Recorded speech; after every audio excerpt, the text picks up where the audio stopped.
கலைஞர் ஐயாவும் ஜெயலலிதா அம்மாவும் இல்லாமல் வர்ற முதல் எலெக்ஷன் தான். நீங்கள் அதை எப்படி பார்க்குறீங்கண்ணா? இதை நான் ஒரு சந்தோஷமாக தான் பார்க்குறேன். ஏன்னா இப்போ புதுசாக இருக்கிற அரசியல்வாதிகள் நிறைய பேர் இருக்காங்க. அவங்களுக்கு ஒரு வாய்ப்பு கொடுக்கணும்னு தான் நான் நினைக்கிறேன். திரு கமல்ஹாசன் அவர்களுக்கு என்னோடய வாழ்த்துக்கள். புது கட்சி வரதான் நாங்கள் பார்க்குறோம். அது முக்கியமாக இளைஞர் கட்சியாக இருந்தால் ரொம்ப வர வைக்கிறோம். புது கட்சிக்கெலாம் அவ்வளோ கொஞ்சம் வாய்ப்பு கம்மி தான். தமிழ்நாட்டில் ஒரு சரியான அரசியல் இது இல்லை, ஒரு நல்ல ஒரு தலைமை இல்லை. எனக்கு தெரிஞ்சு இவர் வரலாம், நாம் தமிழர் சீமான் வரலாம். சீமான் அவர் சொல்கிறதெல்லாம் கொஞ்சம் நல்லாயிருக்கு, அவர் தான் நல்லாயிருக்கும். எனக்கு தான் சீமான் வரக்கூடாது. ஏன்னா மக்களை பேசியே திசை திருப்பி அவங்களோட வருமானத்துக்கு தான் பார்க்குற ரோசம். பொது மக்களுக்காக யாரும் பார்க்க மாட்டாங்களே. நல்லது நடக்கும், யார் வந்தாலும் ஏற்றுக்கலாம். ஆனால் நான் தமிழர் சீமான் வரக்கூடாது. சர்ப்ரைஸாக இருக்குது, எதிர்பார்க்குறோம். ஏடிஎம்கே தான் வரதுக்கு அதிக வாய்ப்பு இருக்குது.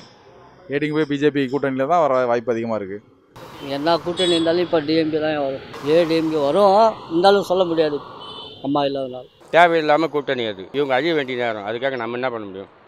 ஆனால் திமுக மட்டும்தான் ஜெயிக்கும், இதில் எந்த மாற்றமும் கிடையாது.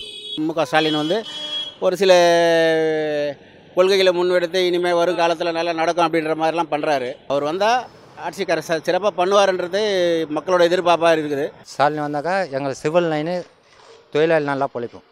டிஎம்கே ஆட்சிக்கு வந்தாக்கா தொழிலாளி நல்லா பொழிப்போம். ஸ்டாலின் அவர்கள் வந்தால் தான் நல்லாயிருக்கும். மற்ற வேறு யாரும் வந்துடுது. ஸ்டாலினும் காங்கிரஸ் ஆட்சி வந்தால் கூட்டணி இருந்தால் கொஞ்சம் நல்லாயிருக்கும். அதிமுகவை பொறுத்த வரைக்கும் இன்றைக்கி அந்த கட்சி ஒருத்தர்கிட்ட இருக்குது, சின்னமும் ஒருத்தர்கிட்ட இருக்குது. ஆனால் ஸ்திரத்தன்மை இல்லாத ஒருத்தராக இருக்கார். வேற என்ன சொல்கிறது? அதனால் நிறைய கட்சிகள் உருவாகிருக்கு, நிறைய போட்டிகள் இருக்குது. ஆனால் எல்லாமே அவங்க இருந்த நேரத்தில் இருந்த ஆரோக்கியம் ஆனால் இப்போ இல்லைன்னு நினைக்கிறேன். கண்டிப்பாக சிறந்த தலைவர்கள் இல்லை. அம்மையார் இறந்த பொழுது பிறகு இப்பொழுது அமைச்சர்கள் ஒவ்வொருவரும் தடி எடுத்தவெல்லாம் தண்டல்காரன் போல பேசிக் கொண்டிருக்கிறார்கள்.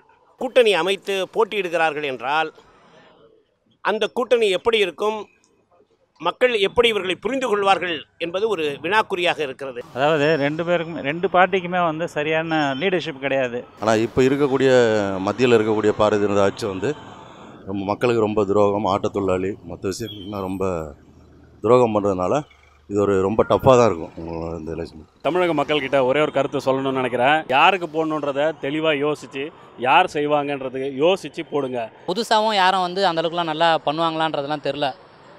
இவங்களும் இவ்வளோ நல்லா பண்ணிவிட்டு எதுவுமே அந்தளவுக்கு ஒன்றும் செஞ்ச மாதிரி தெரில. அதனால் எனக்கு அவ்வளோ நான் ஓட்டு போகிறதே விரும்புறதில்ல அவ்வளோவா. இந்த எலெக்ஷன் கொஞ்சம் டஃப்பாக தான் இருக்கும்.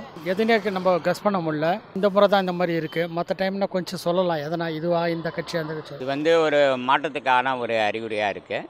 மாற்றம் வந்தால் நல்லாயிருக்கும். இன்னும் மக்களை காப்பாற்ற யாருன்னு தெக்களிக்கிறாங்க, அது யாருன்னு புரியுது. பார்க்கலாம். நானும் தொடர்ந்து என்ன நடக்குதுன்னு பார்த்துட்டு தானே இருக்கோம்.